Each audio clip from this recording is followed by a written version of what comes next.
My name is Ho Qian. My metric number is 249494. I'm going to present Financial Risk Management Individual Assignment, an analysis of the external and internal factors affecting Hong Leong Industries company's performance. This study is aimed to investigate the relationship between liquidity risk in consumer products and industrial products and the corporate internal and external factors.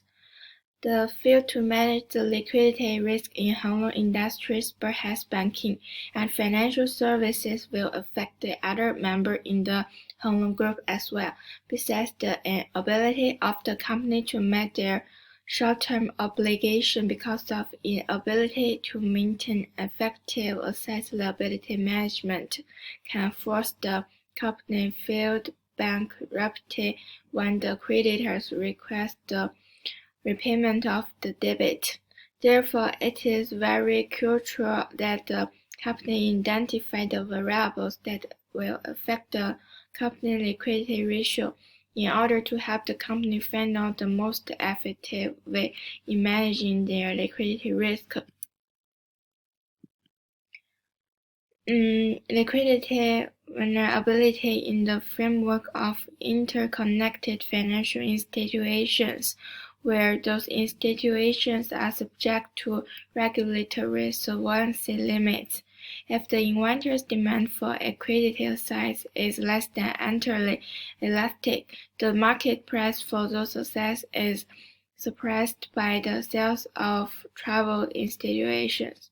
The current ratio is the liquidity ratio that measures a company's ability to pay short-term obligations, although still within 1 year. It tells inventors and analysts how a company can maximize the current assets on its balance sheet to satisfy its current debit and other payables. This is my internal factors and external factors. This section analyzes the structure for data collection. It also includes simple measures, mathematical analysis, and data analysis. The unit of analysis is the individual factor to be evaluated in the report. In order to research the effect of independent variables on dependent variables, multiple regression in the SPSS software must be implemented. The following formula has been used for estimation and analysis. Of the data collected, only 5 samples will be subjected to regression analysis by SPSS system.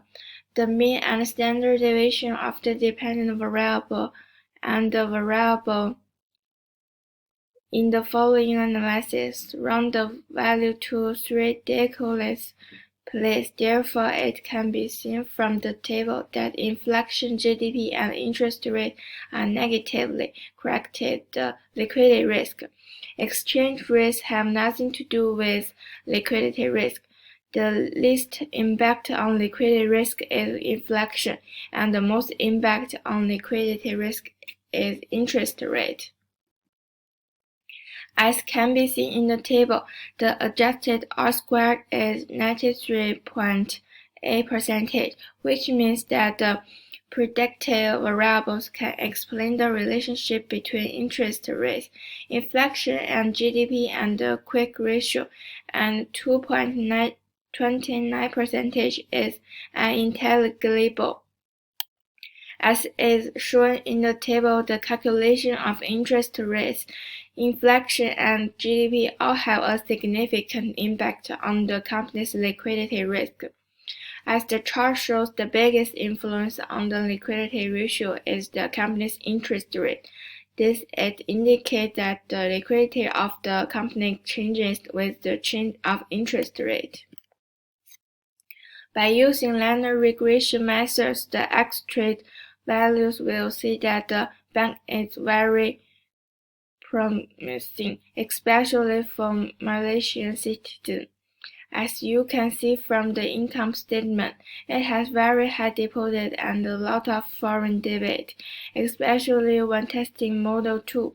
It has no obvious factor to show the significant variables of debit return. All in all, through analysis, it can be seen that the impact of debit on equity debit on income is very large. Therefore, the company should then consider the importance of debit to equity to measure the risk that directly affect the income of debit. That's all from me. Thank you.